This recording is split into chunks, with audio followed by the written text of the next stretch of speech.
Oscar Brenifier is PhD in philosophy, as I told you earlier. He has been working on this concept of philosophical practice, both from a theoretical and practical viewpoint, around the world for many years. He's one of the many main promoters of the philosophy in the city. He co-founded the Institute of Philosophical Practices from Paris, France, which is aimed to train philosophical practitioners and organize workshops and seminars in various places. His main specialties are philosophical counseling, philosophy for children, didactics of philosophy, and business philosophy. He has written around 50 books in this area, and some of them has been published in more than 30 languages. So we are very honored and pleased to introduce you, Professor PhD Oscar Brenifier. Oscar, please feel free to give your speech. We are looking forward to hearing you. And let us know what your paper will reveal us. Why are human beings anxious? Okay, well, thank you. All right, so I will present some ideas, but generally I prefer the dialogue form. I'm not so hot about monologue, but the exercise here wants I present some idea.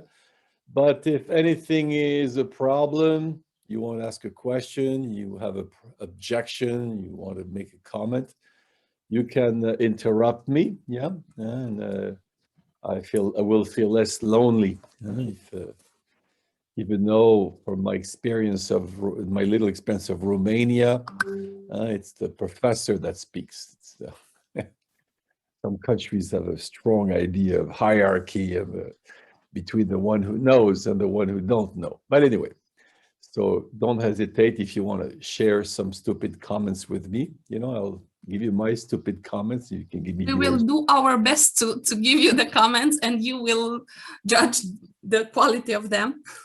Okay. All right. So the theme I proposed, because as Anna said, I work a lot on philosophical consultation since many years, and over the years I have observed human beings, well, not only in the consultation, but in life in general. And two things I've noticed which are consistent and recurrent in the functioning of human beings. One is chaos, I don't know if it's the traces of the primordial chaos, which is very present in the human being. And the second one is anxiety. And both function very well together, because when I talk to people and they have a hard time being rational or coherent to that, and they're chaotic, is very connected to the anxiety. So anxiety and chaos is very connected.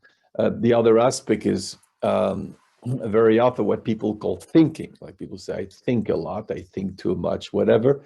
It's not thinking. It's anxiety. Yeah, they worry. And the main distinction between worrying and thinking is that first of all, worrying is uncontrolled. That's a chaotic dimension. When you worry, you cannot sleep at night, and you worry about some, I don't know, money issue, relation issue, examination issue. You don't control it. In fact, it needs an effort to be controlled, but naturally it comes, and ideas comes to your head without you wanting. In fact, you would prefer they don't come, but they come.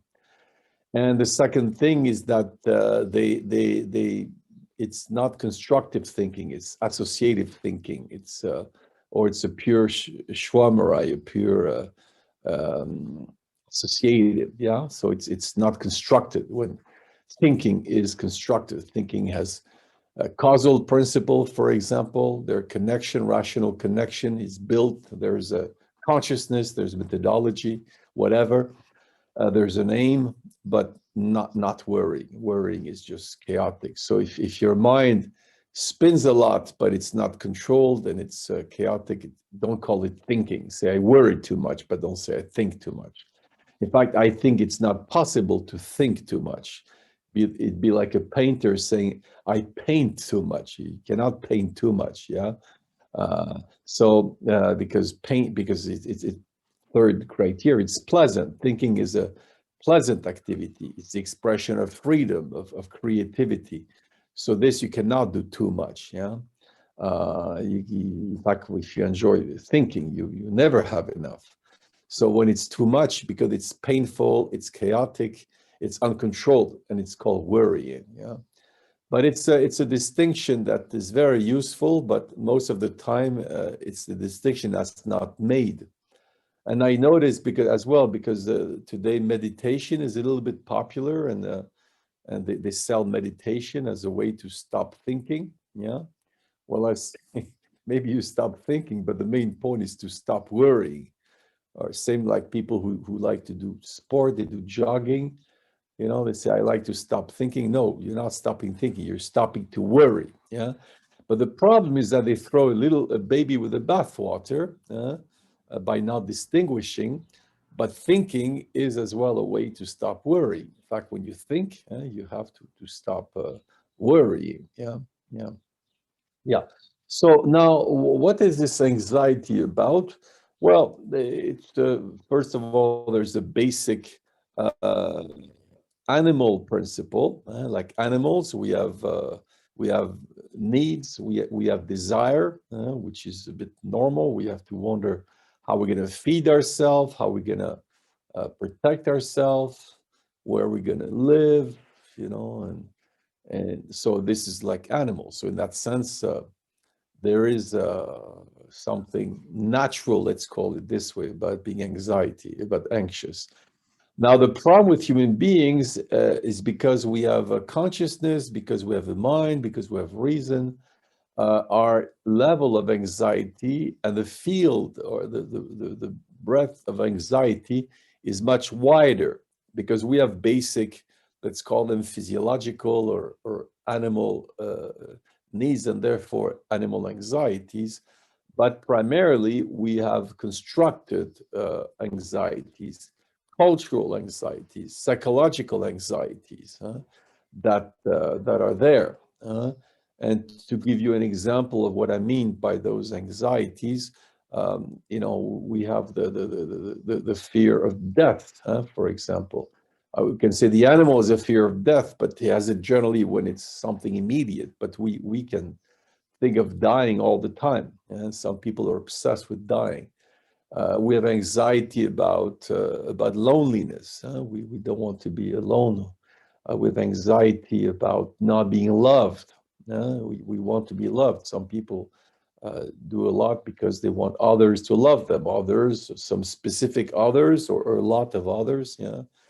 We have anxiety about being useful. Some people are obsessed with the idea of being useful. They're ready to sacrifice themselves. I see this a lot from people with mothers. They want to be useful for their family, so they sacrifice themselves, they sacrifice their existence in a way to be useful. Another anxiety is recognition. We want to be recognized. So in order to be recognized, we're ready to do all kind of things. Some things rational, some things not so rational. And around the fear of, yeah, okay, yeah. Others is that the obsession with perfection. They want to be, in fact, since people belong to a Slavic culture, generally very strong in the Slavic culture, the idea of being perfect. I think it's a remnant of a biblical culture. You don't want to be a sinner, yeah. So, you know, you have to either hide or correct your sin. So mistake is terrible, and mistake, looking stupid. Yeah, that's a very frightening, very frightening thing, to look stupid. So in fact, there's a funny paradox here. People prefer to actually behave stupidly rather than looking stupid. For example, I speak about students who don't want to speak. When I speak to them, they don't want to speak because they don't want to look stupid, but their silence looks quite stupid. But that's the paradox of not wanting to look stupid. We look stupid because we don't want to look stupid. In fact, the more people want to look smart, the more often we notice they look stupid. In the academia, we see this, people that make a big effort to look smart, and it looks a little bit ridiculous, but that's the way it goes, yeah?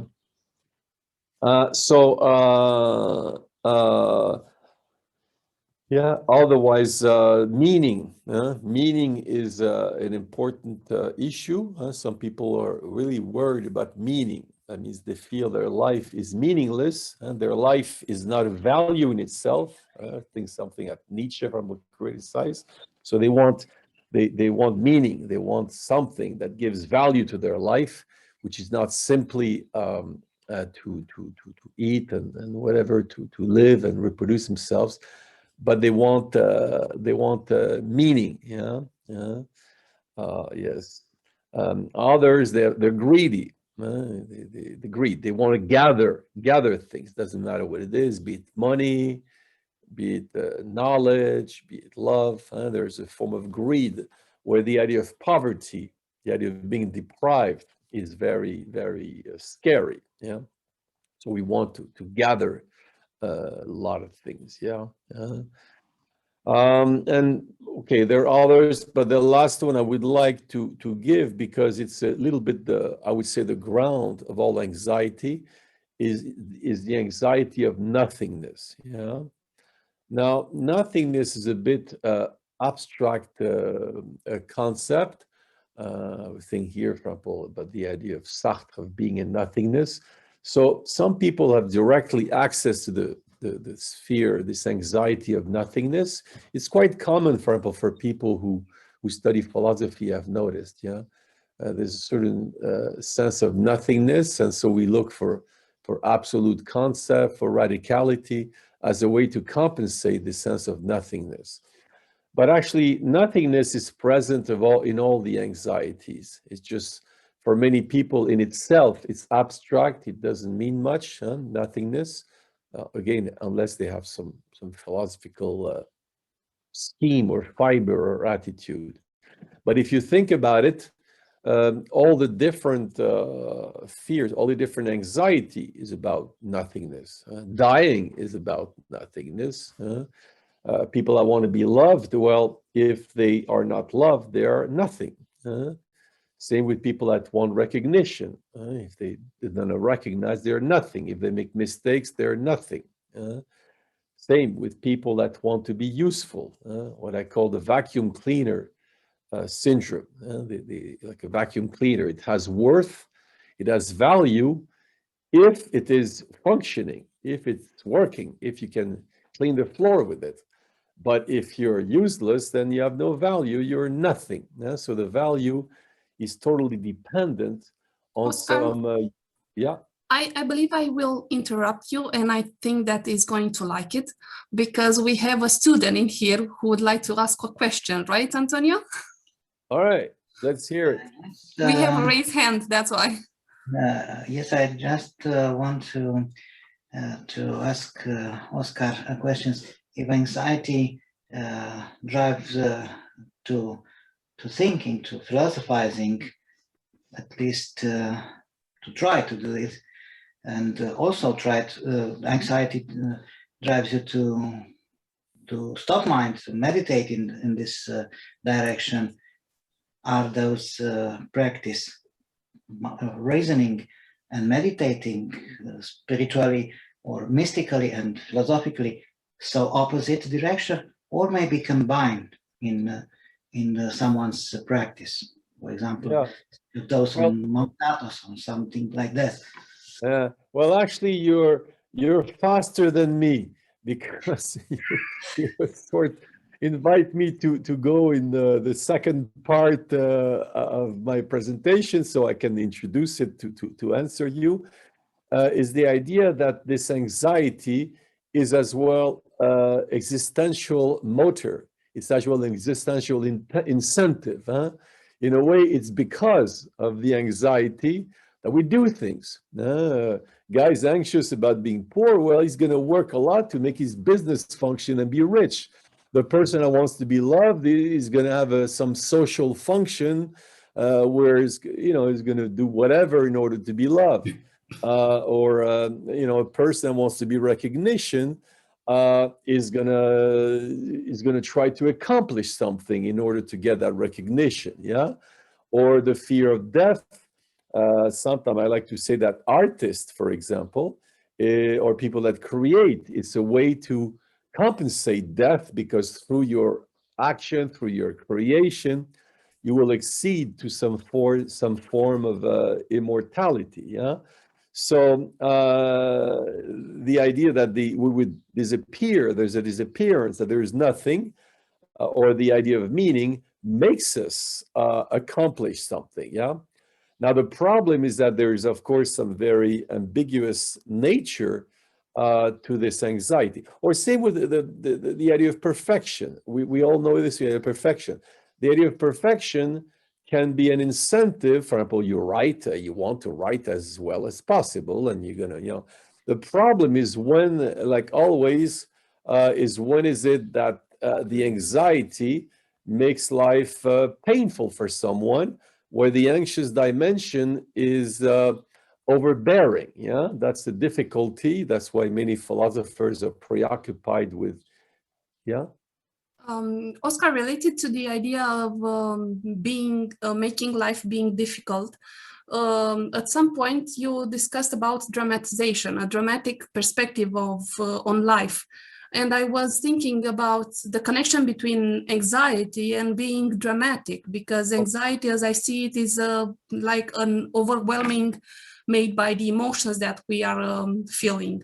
Okay. And somehow emotions are okay, leading the mind. Okay, I propose to you, when I'll be a question, I'll answer. Then I say it's finished, okay. And then I take another one. Otherwise, my mind I'll become chaotic. I won't remember. I'm almost finished that one, then I'll answer your thing about drama. But the mind is fragile, so yeah, just to finish with the previous thing. The idea is, yeah, when is it that, for example, the desire to accomplish something good and perfection becomes so obsessive, so strong, that in fact I coach people who have a hard time writing, and it's because they paralyze, because too much they want perfect, yeah, so they never like what they're doing. So the idea to accomplish something good, and sometimes that's why he says the better is the enemy of the good, can be a problem. So the idea, and that's what we try to do with the philosophy consultation, is to make somebody conscious of this phenomenon, so you can sublimate the anxiety in a, let's call it, positive or productive way. But if it's too extreme, then you have to do something about it. If you want, you don't have to, but it's recommended to have a more casual approach to it, more temperate, more control. So the idea is that reason, to introduce reason as a way to be both conscious and rather control this anxiety. And a big part of the existential and work that we're doing is how one, to be conscious, and generally to deal with this anxiety. But just to conclude, the anxiety as both it gives power, it gives incentive to the subject, but as well it's a bit like wine. A bit of wine can inspire you to write, but too much wine, it becomes very difficult. Yeah. So, but before I go to Anna, what was the name of the guy that asked this question? What was his name? Antonio is my name. Antonio. So, did I answer your question? Well, actually, no, because okay. Questions don't say, but patience. Yeah. Okay. Patience. It's okay. All right. So see, that's how I work. I don't want, because I'm trying to avoid the infinite speech. So you're saying I did not answer your question, right? That's what you're telling me. Okay. So then we're going to do the following. We'll give it a second try. So you're going to make it just a short question. I'll try this time with a short answer. So can you make your question short, just with one sentence, short question? Go ahead. Is philosophy compatible with meditation? Okay.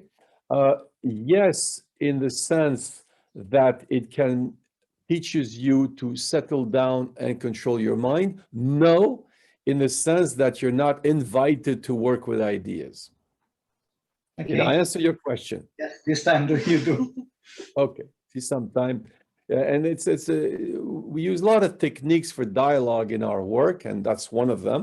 You know, sometimes a long question, long answer. So next time, short question, short answer. People are, it functions better. Okay, so now Anna, can you do the same? Can you ask your question just with one sentence, and I'll try to answer clearly. I will give a try, but please don't kill the messenger because it's just an idea. Okay, You stop. said about Stop. You see, already you launched the bomb, okay? Do not kill the messenger. Okay, that means that in Anna's mind, I kill people. Did I understand right? Did No. I understand? Look, would you tell somebody not to kill if he doesn't kill? Would you tell him that? Or no? Okay. Yes, I did. Or you tell this to everybody. To everybody, you say, do not kill. Because in general, we tell somebody to do or to not to do something when he does it. See, for example, if a child does his homework naturally all the time, his mother is not going to say, do your homework. He's going to say, well, I do my homework all the time. You agree with me? Okay. Yeah, no? Yes. Yeah. So when if the mother tells the child, do your homework, that presupposes that he doesn't do his homework or tends not to do it. You agree with me? Yes. Okay. So if you tell me, don't kill, it means you view me as a killer. Do you agree? Yes. Okay. Now it's not forbidden, but just that we understand each other. But then before I let you go with your question, I need to know why do you, I mean, maybe I'm a killer, not saying it's false, but why do you view me as a killer? Maybe because you said that you feel like the teacher and we are the students, and usually the students are those with less experience than the teachers. And sometimes it is associated with the killer, the teacher. Okay, so in Anna's vision, teachers are killers, right? Could be, Okay. yes. Well, but that's what it's not Yes, could be. yes. For the Anna, sake of this discussion, yes. not for the sake of the discussion, for the sake of what you're telling us now, how do I know I'm in a Slavic country? Teachers are killers. Now, if I would go to Finland, for example, or Scandinavia in general, I would tell them teachers are killer. They would say, what kind of crazy idea is that? You see, because over there, they call the teacher by his first name. You know, they say they don't use, in Romania, do you have the formal you and the familiar you? Or no? Yes, actually, it's You do what? like an official you. Yeah, okay, fine. Just like in French. So, but there they only use the familiar, and even with the teacher, you see. So if I tell them, hey, some people think teachers are killers, say, what kind of crazy place is that? And I would say, well, welcome to Romania. Not only Romania, same thing. I see this in Slavic, same thing in Russia, same thing in Bulgaria. So here, okay, so now I understand better.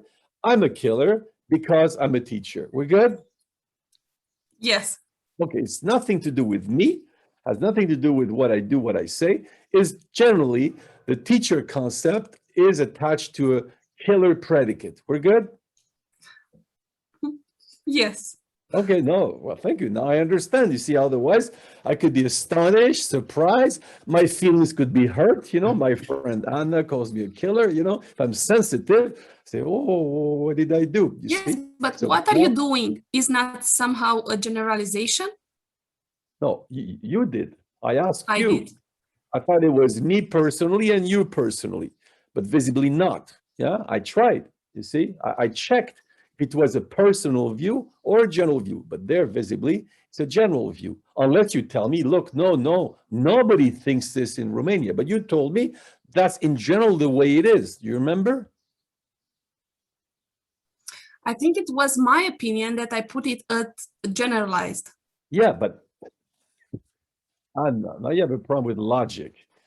A Yes, I know. generalization is always a speech of a person, you know? You know that? Yes. Otherwise, it's a collective vision. But now I'm not speaking to a group of people, I'm speaking with Anna. Yes, the generalization, the author of a generalization is a singular person. Yeah, we're good, but it's still a generalization. Okay. So you presented it as a general perspective. Do you agree? Yes, I now understand what I did. Yeah, but that's fine. Good if you understand what you did. Now, like I say, people can say whatever they want. You know, I don't care. But what I care about is that they're conscious of what they're saying. You see, in philosophical practice, we don't tell people what they should think, what they should say, but we make them conscious of what they say, of what they think. After that, they can change their mind if they want or not. Yeah. So the main point, it's a Socratic principle. You put the mirror in front of people, but that's why they killed Socrates, and for real, not symbolic. That's why they killed him, because he puts the mirror. Okay, but that deals with that. I understand now why you asked me not to kill the messenger. I got it. So now I'll try not to kill. But you know, in your vision, I don't know if that's possible. Maybe, but in essence, teaching is killing. But okay. So what is your question now? First, thank you for reminding me this exercise. Thank you a lot. Secondly, my question is anxiety a result of the dramatization of life, or is the opposite, like dramatization of life leads to anxiety? Yeah, well, as you guess, it's a bit the chicken and the egg, your thing, because dramatization is to attach an emotional dimension to an event or to life, to whatever, right? It's nothing else except it's specific emotion. It could be joy, but it's not joyful. It's sad, it's depressing, it's absurd, whatever. Yeah. So I don't think here one is the cause of the other. Yeah. Except dramatization is more an action, and emotion is more a state of mind. So in that sense, you could say the emotions will make us dramatize. Yeah, you know. But of course, I should remember I'm in the country of what do you call him? Manuel, the story, the guy with Manole. Manole. Manole. I mean, you know, I Yes, work a Anna lot. and Manole. Yeah, like, exactly. Yeah. You know, when I work I work in many different countries, I check two things, the philosophers and the folk tales. In fact, in some country, I've written books about the philosophy of the folk tales. I've done it for Turkey, for Russia, for China.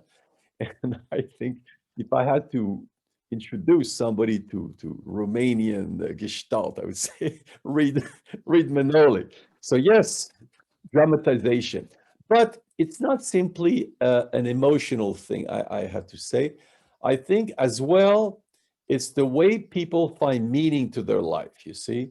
If life is dramatic, some people love drama because it gives meaning, it gives value. You know, if I suffer, actually that's the religious as well dimension. It's the biblical dimension of the countries with Orthodox culture. Life is a valley of tears, as the Bible says. So if you don't see that life is a valley of tears, you're not a good Christian. You should know that paradise is after, and here we have to suffer. So in a way, this suffering, this drama, as well gives meaning to life. It makes you interesting, gives you an identity, gives you value. So it's not simply an emotional thing, it's as well a cognitive, it's as well an existential choice. Yeah. Did I answer your question? Yes, thank you. Good. All right. Anybody else while we're at it has a question or comment? Alexandra? Yeah. Yes, thank you. May I? No, but go ahead anyhow. Thank you. It's very nice of you. Can I take you back to when you were speaking about reason, chaos, anxiety, and the link between them. Mm. So to clarify my understanding of the concept of chaos, so that you know the problem I have behind the question. So I feel I am not anxious when my life is orderly and predictable. And I see chaos as being something that is uncontrollable and unpredictable, and that makes me anxious. So I kind of wonder if chaos is the natural order of things. Therefore, in order to avoid anxiety, I need to accept chaos and do the best I can. Yeah. Or if I should see chaos as mostly a thing of perception and work towards changing my perception on what is chaotic. Yeah. Actually, it's an interesting problem, not only psychologically, but ontologically. Yeah. I hope the word ontologically doesn't scare you, or does it? You know? Yeah, you philosopher? Okay, fine. You know, and I've studied a lot working in China. At first, the Chinese, when I was going there, they're a bit xenophobic. I hope there's no Chinese in the group, but they're a bit xenophobic. So they tell me, "Oh, Oscar, your stuff, it's Western. I can tell you don't know China, blah, blah, blah." I say, "Okay, fine." So I took up the challenge and I went to check on Chinese philosophy. And I found this guy, which is sort of, the style is different, but the idea is the same as sort of Chinese Socrates, which is called Chuangzi. You ever heard of him, Alexandra, or no? No? No, okay. Very interesting guy. And since you speak English, on my website, I wrote a book about him, which you can download on my website. Chuangzi. Thanks. And he's a Taoist philosopher. And just very brief background, the majority, the hegemonic thinking in China is primarily Confucianist. Yeah, it's Confucianist, not only China, but Korea, Japan, all this. But there is a rebel minority which are called Taoist philosopher. Chuangzi, along with Lao Tzu, they're the two main philosopher of Taoism. Yeah. So when you look at Kongzi, the Confucianists they're not interested so much in metaphysical ontology. It's primarily anthropological. It's a humanist philosophy. So and psychological and ethical. So for him, the chaos is something in the mind that has to be fought. Yeah, because that means you're going to lead a chaotic life. That means you're not going to think properly. That means you're not going to be moral. So chaos, bad. Called it Hundun in Chinese, bad. Okay. But for Chuangzi, and like typically for the people who are more metaphysical, is more dialectical. So there is the chaos, which is a problem because your mind that goes in all directions. But ontologically, chaos, like in the Greek, actually, the Greek and in a way in Christianity, the chaos is original. Yeah, the chaos is a primordial form. It's an archaic form, and he will say chaos is the mother of all. Yeah, so there is the idea that there's order. Actually, just like with God in the Bible, God will create order out of the tohu bohu. I imagine you know that story. Yeah, yeah, it's a bit the same. So there is, except there's no one doing it. It's a natural process. They don't have a God like in Christianity, but there's chaos, and out of the chaos will emerge the Tao, and the Tao is the order. It's the harmony. It's what make all things are what they are. It's it's what structures. Yeah, but this chaos is there's always the trace of the chaos. The chaos is constitutive of being. Yeah, so in a way, not only you cannot avoid the chaos, but it's necessary. Yeah, and in fact, Chuangzi he writes in a chaotic way. Confucius is very organized, very structured, everything. Yeah, but not Chuangzi. You have to really follow. He jumps, he goes here, he goes there. He has weird creatures, all this. Yeah, so the chaos is part of the thinking, part of the ontology of thinking. And what he will say, you see, he criticized morality. He's very much against Confucianist morality. He said, what is the problem of morality? You have fixed principles by which you should abide. But these principles, they function because you're in a context where these principles are applied. But if you go out of it, if you're not ready for everything. I'll give you an example. Suppose you're a good citizen and you obey the traffic light system. Yeah, you know. So you function well, you obey, stop at the red, push at the green. But then you go to Egypt, for example. In Egypt, traffic lights are made for decoration, a little bit like Christmas lights, you know?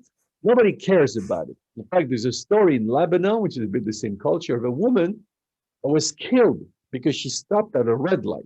The guy behind said, "What the hell are you doing? I want to go through." She said, "Well, there's a red light." And the guy shot her. You know, crazy story, but interesting. So Francis says, you see, the problem with those principles by which you determine things, they're useful, yes, but you're not ready for reality.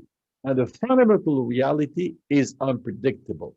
So you're going to make yourself a little system where you predict this and that, but you're not ready for reality, you see. You're only ready for a given system. So because of this, you will be anxious. You will be anxious because you're worried your little system doesn't work. So little systems are nice, they're useful, but you can start believing in them. And once you believe in them, you're anxious because fundamentally you know that it doesn't work all the time. Yeah.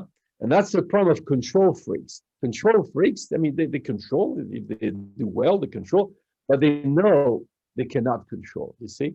So it's both. It can reassure you because you organize your things well, but fundamentally, you know that there's unpredictability in reality, you see? So that's why it's very ambiguous, this relation between chaos and control. Is it clear what I said? Yes, very clear. Thank you very much for that answer. Yes, it does. Okay, all right. I can of course, I mean, naturally, my mind automatically took, I think, what I needed from your answer. And I took the lesson that I need to see chaos as something that is necessary, and I need to be more adaptable. Yeah. Necessary for evolution on all planes of existence. Yes. And to adapt to the thing that chaos might actually be a friend and not the enemy. Exactly. And if you cannot reconcile and love it, at least you should know that you cannot avoid it because the rule is that, you know, Stoicism has its own benefits, I think. Well, yeah, see, the thing is that different philosophies will propose some way, some system, some recommendation to deal with those things. Yeah, that generally is the case. Yeah. The thing with philosophical practice, are you familiar or not so much with what we call philosophical practice at all? Just enough to know who I'm speaking to, but right, not okay. enough to consider myself truly initiated. Okay, yeah, because see, if people are interested, you can write to me or ask Anna because we're in touch. We organize workshop training. But the idea, we view philosophy not in academic standpoint, you have to learn the authors, but to pick up here and there a toolbox from different authors, different schools, and see how we can use it in people's life, in working on the thinking. Yeah, it's like a sort of a training. So we use philosophical culture, but we view culture more as a toolbox, as elements we can use for our life, for our thinking, for whatever. Yeah, that's generally the principle of philosophical practice. But I have bad news because I think I was given 40 minutes and it looks like I'm done. No, Anna? You have your mic off, Anna. Oh, sorry. Yes, I seen the timing. I think we can move forward for about 5 minutes if our colleagues are okay with that. Okay, and our colleagues are okay with that. So we will continue for the next 5 minutes. 5 minutes. And yeah. I would have a comment within the chat, if you allow me to read it. You need my permission? Yes, because you are. You're so polite, and oh, that's Okay. so polite. You're the boss, Anna, here. You're the boss. Come on, read your comment. So I'm reading it, okay? Wouldn't an anxiousness-free life be a boring life? Oh, well, that's a nice one. You see, now some people, they need anxiety. Yeah, why? Because for them to be bored, and I think the comment says it very nicely, to be bored is terrible. And that reminds me of the Schopenhauer idea where people oscillate between anxiety and or desire rather and boredom. So yeah, so for somebody whose boredom is terrible, yeah, anxiety is a gift from heaven. Yeah. But not everybody is worried about boredom. Some people can sit there on a bench and contemplate the trees and the stars, and they're happy with it. So this says more about the person speaking. That for him, boredom, yeah, it's one of the, I didn't mention it, but it's one of the anxieties is boredom. That's why some people, they gamble, they chase, they for the opposite sex, they need anything to get excitement, and boredom is the enemy. Yeah. So yeah, but see, there's not one simple anxiety that fits everybody. Not. Yeah. If you take all of them, now people who speak of their anxiety, they speak of it as a need because they think it's not possible otherwise. But if you look with a little bit of distance, you will see that there's no such needs. Even the idea of not dying is not a need for everybody. Chuang has a very nice story about that, about death, and Alexandra spoke about the Stoics, yeah, for whom, no, it's part of the process of life, yeah? So all these, and that's intellectually, it's interesting to see that all these needs, all these anxieties, it's a choice, as Sartre would say it. We are condemned to be free. That means we make these choices. Now, if you're a psychoanalyst, you'll say, no, we're not free. There's trauma, there's the family, there's whatever. Yeah, okay, fine. That's a psychological thing. But from a philosophical standpoint of reason, of free will, of autonomy, it's a choice. Now, even though you did not choose it by say one day, okay, I'll be anxious about boredom, still, it's a choice. It's a choice in the sense that you maintain it. You don't reflect on it. You don't say, well, maybe it makes no sense, even though I have it. You maintain it, right? So the idea. And that's why when we do our workshop, we try to analyze all these features and see how it can be problematized. But there's not one single anxiety that cannot be problematized and thought differently. Yeah, no such a thing. Yeah, there's no need in the human. Sounds strange. There's no, when somebody says, I have a need. No, you don't have a need. You chose something which you made your need. But there's no such a thing as a need in the human being. I mean, it does not exist. There's desire, there's choice, but there's no need. It's a fabrication of the mind to say I have a need. But it's a difficult work to realize this, to be conscious of it. And we don't do this just like that in 2 seconds. And that's when we do workshop, that's what we work on, is to discover how a need is actually not a need. It's an existential choice. Yeah. Thank you, Oscar. Thank you very much for your presentation, for your thoughts. And I hope you somehow your wish came true and you didn't feel lonely within this session. Yeah, but by the way, the only one complaint I have, it's a little bit, let's call it frustrating, because it's like we just begin and we would like to go on. We have to end, right? Yeah, I know we will. Everything as in China, they say all banquets have an end, and food is important there. But maybe through your organization, at some point, we can organize a workshop or seminar. That would be great. I'd be happy that we organize this. And we can even do it with a translation in Romanian if people don't speak English so much, as you see. I do this a lot with other languages. So I throw this invitation to invite me. Thank you. I invite you to invite me. And if we can organize some seminar or something for Romanian people, yeah? Okay, Good. that's perfect. Thank you for the invitation, and we invite you back. Okay, good. Okay, well, thank you, everybody, and Thank you. see you somehow. And people that want to get information, write to me, and we have a mailing list with information. We will put you in contact with you. Thank you. Thank you very much. Have a great day. All right. Bye-bye. See you. Yeah.